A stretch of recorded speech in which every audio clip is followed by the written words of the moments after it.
Right, okie dokie guys, so this is my long wheelbase, and as you can see it's missing a wheel to the tune of one, which you did get back. It's there. So the last meeting we did with it, I can't even remember what it was. I lost all my spring, my stub axle, it all disappeared off the face of the earth. So I found an old one, so this is what they look like. So you've got your stub axle there, obviously you've got your spring, kingpin, and it's got an E-clip. I don't know if you can see them, but there's like a little E-clip on each end, and that holds the spring in place, and that enables the wheel to be attached. Now obviously both sides are different angles, as you can see from that picture possibly. Hang on, let's move them into where you can see them. There we go. So the plan for today is to change that one for a new one, and while I'm doing that side I'll do this side because I think that's bent as well.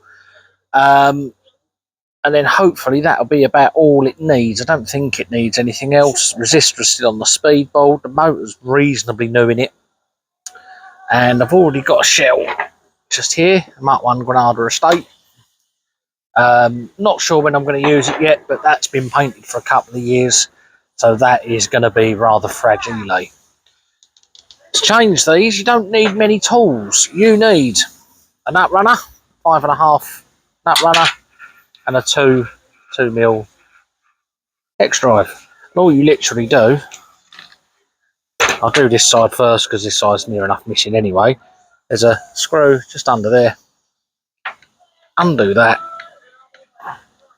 and then in theory the whole screw will come out along with the nut. And there's a couple of ways you can change these. You can do it the lazy way, like I'm doing it, and buy the kit off of Camtech, which is the whole wishbone, stub axle, spring assembly, and you literally just bolt it back into place. Or you can just change the E-clip.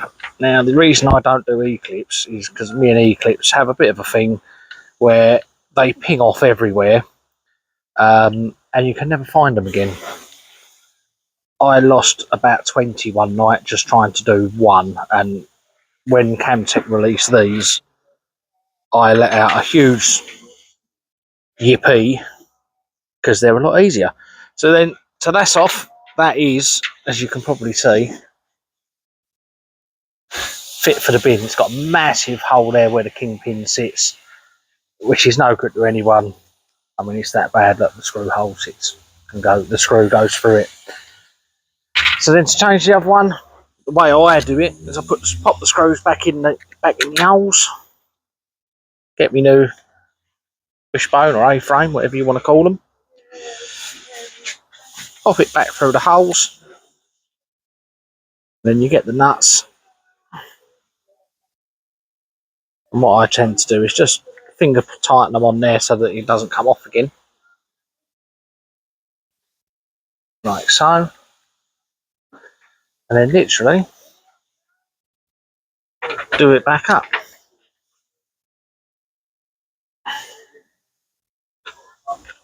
You might need to use the nut runner for some, depending on how long your bolts are.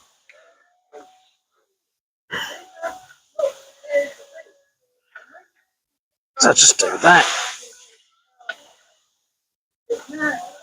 Right, that's not going anywhere. That's on there now.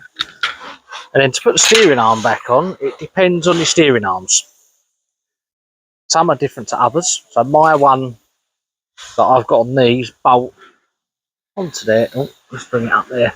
So I've got a big screw there. Steering arm sits on there. And away it goes. There are others. Let's see if I've got one in my box of little tricks that I have. That one. Oh, that's just a random wheel. Ah. So this is the normal type that a lot of people have. It's like a ball joint. And the steering arm just presses onto there. Some of my cars have got that, but not most. Well, this is the only one actually, I think, that's got this kind of setup on it. So that literally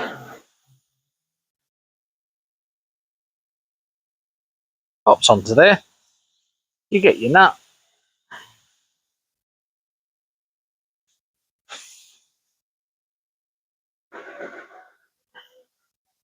Do it up. Undo that nut. You will. Pop that on there.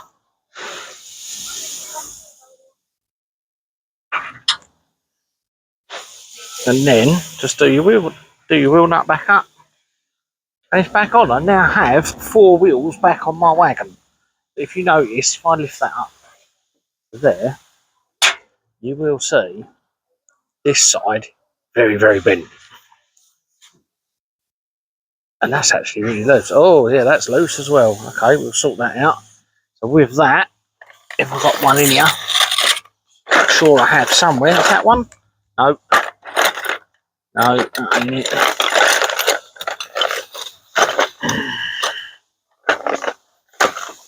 Got everything but by the looks of it.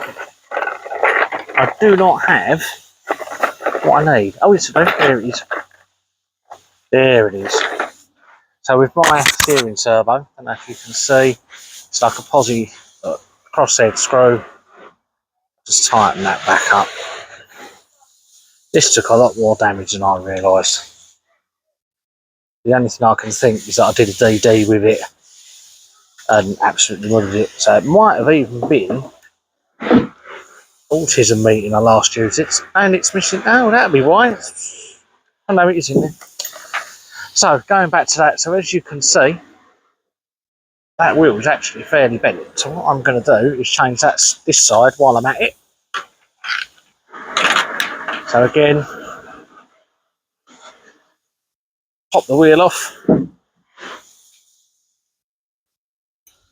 So you can see there's a fair bit of movement in there. That it's not going to hurt to change that. So to take my steering arm off, just undo that bolt there.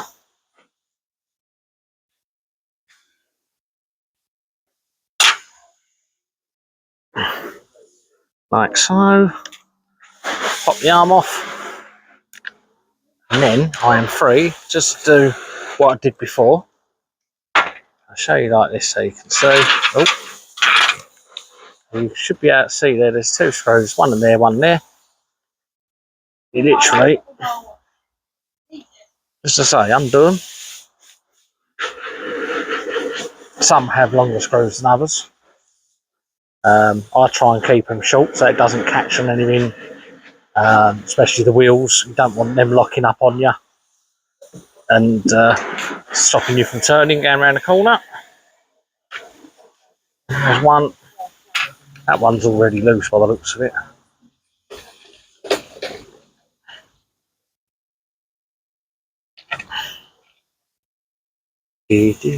I'll just undo it.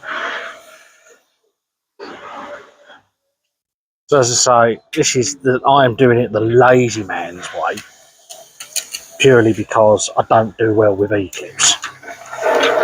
E-clips are my nemesis. Oh, that's well in there, that one. 2 mil, poke that through. Oh, that worked well, didn't it? There we go.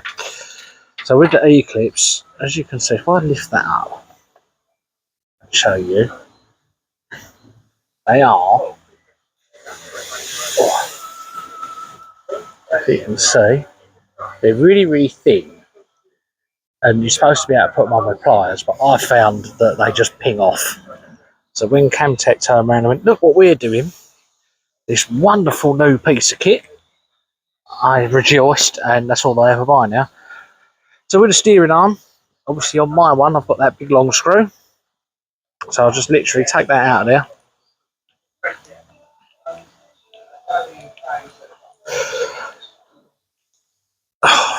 You forget how long these are when you don't change them. That's why I don't do DDs. Because DDs can cause a lot of damage. Right. And then all you do, normally goes, there's 2 holes. You've got one there, one there. Most people put them in the second one.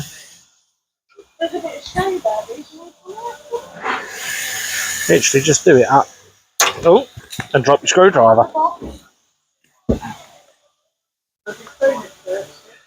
So you literally throw that back in.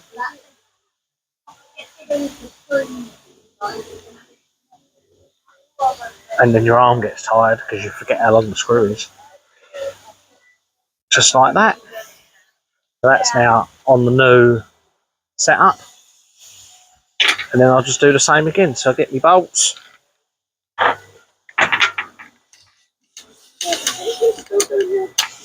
Pop them through the old holes. Like so. Now I've forgotten which one the new one is. It's that one. Have you seen them? Bill? Yeah, you like to do that, don't you? Got them back through there. It's a bit of breeze that, yeah. And you get your nut, pop it through there, just to tighten so that it don't fall off. The worst thing that could happen. And then when you've got fat fingers like me, they don't want to go in. And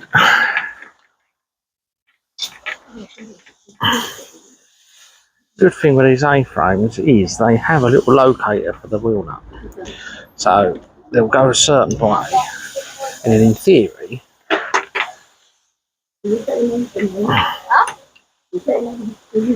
it'll get to a point where it'll just stop, and then the screw will just do up.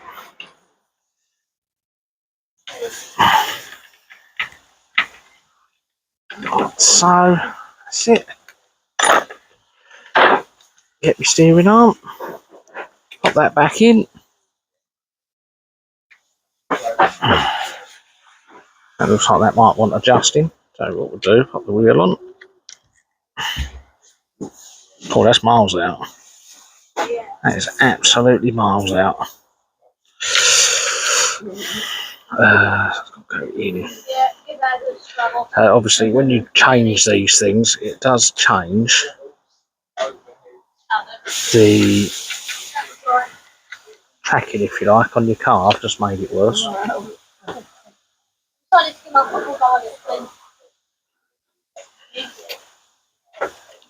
Couple more turns, I reckon.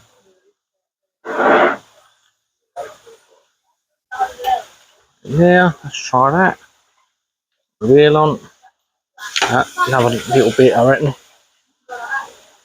Do two more, and that should be there, more or less. Put that on there. Yeah, spot on. So once you're happy with your tracking, as it were, pop your wheel nut back on. There you go. Steering arm nut, so the steering arm don't come flying off in mid-race, and then you can't go around corners anymore. Do that, pop your wheel back on.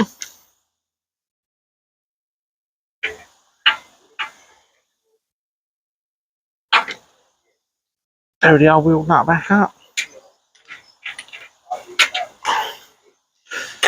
And there you have it. That all fixed. And then all I'll have to do, get the old Mark 1 on there. Put that on there. That's pretty much. I'll pop that a little bit further over.